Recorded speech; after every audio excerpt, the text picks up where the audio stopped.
It's hard to believe, but 1 in 11 teenage girls has reported being abused by someone they've dated, and the signs are often hard to read. This week's People magazine takes a look at teens and dating violence. Sarah Van Zatten had her own nightmare when she was just a sophomore in high school, and Angela Cummings is with the Mount Sinai Sexual Assault and Violence Intervention Program here in New York. Ladies, nice to have you here with us. Nice to meet you. Sarah, you're speaking out about this now. This happened to you in high school. It's been about 3 years or so since you were in an abusive relationship. Why are you talking about this now? Well, I've kind of been talking about it for a little bit, but I was doing some therapy at first, and then now I'm speaking out and trying to tell my story and help as many people as possible. You want other girls especially to hear of what you did and how you were able to act and counteract what happened to you. Exactly, just trying to tell some of the warning signs like Angie's going to point out, and just help them realize that they don't need to go through this and they deserve better. Right, and you were a sophomore in high school when you were dating this young man who was abusive to you. What was he doing? What was happening?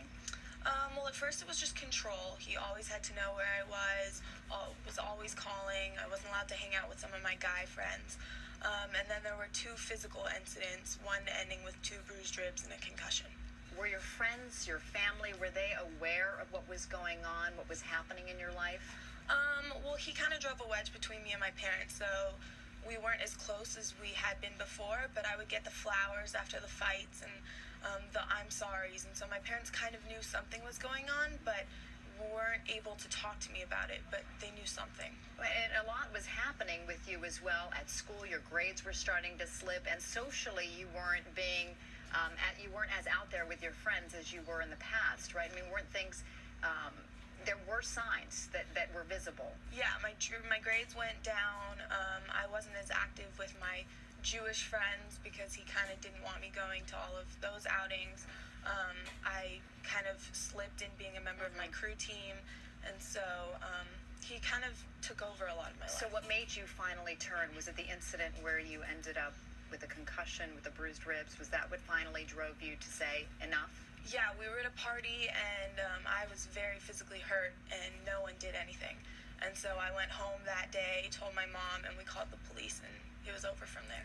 Angela, you work with victims of this type of abuse, and we often hear about it when it comes to adults and not so much young girls. But is this the reality? Is this really happening? As we said, the CDC reported 1 in 11 high schoolers report having been hit at some point by somebody they're having an intimate relationship with. Yeah, absolutely. We oftentimes when we think about intimate partner violence, we associate it with adults, but clearly this is happening with young people. And I just want to say that I'm so proud of Sarah and for people who are willing to come out and share their stories, because this is what's bringing it to the forefront. And hopefully the awareness is going to help people realize this is happening. Beyond the physical symptoms, whether it's, bruises, cuts that are obvious, what are some of the other signs? I mean, Sarah talked about in her case, her grades were slipping. Right. Socially, she was not as involved with her friends. What are some of the other signs that parents can look for? Well, similarly, as Sarah was describing, physical abuse is one of the things, and that's often what people will think of originally. Right. But then after that, isolation from friends and family, changes in normal daily routine, so things that a young person would normally be doing and enjoying. There's a change in that. Oftentimes there might be also change in clothing style, and that might be to cover up obvious signs of physical injury and bruising. Increases in anxiety, depression. Absolutely. You're going to see more seeming of that. more on edge for things that might not be so obvious. As Sarah mentioned, her boyfriend or ex-boyfriend cut her off from her parents. She finally, though, went to her mom. Though, as a parent, I imagine it's hard to step into the life of your child, yes, unless they come to you and say this is going on. And of course, what should parents do? I mean, and what should teens do when they decide to finally raise the issue? Well, one thing that's really important for parents, and this is something that parents, although it's not easy, is to open those lines of communication from the very beginning. Ask questions about the lives of their teens. And then the next thing is to listen and try and believe and try to remain as calm as possible, which is really hard. And if you're a victim, you should go to safe places. You should talk Absolutely. to a parent or police or a trusted friend.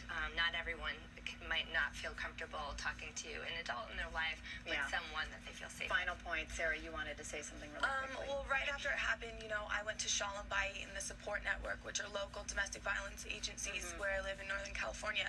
But I became a member of the Liz Claiborne Teen Task Force, and she created this hotline. It's the first hotline of its kind where teens will answer the phone and be able to talk to you one-on-one.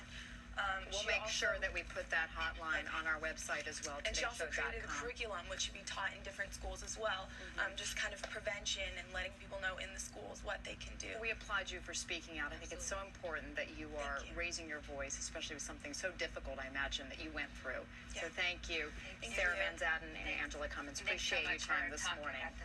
Well, it's an important issue that needs to get out there. And if you're a teenager who needs help, as Sarah was talking about, you can call the National Teen Dating Abuse Hotline at 866-331-9474 or go to loveisrespect.org. And we'll be right back after these messages.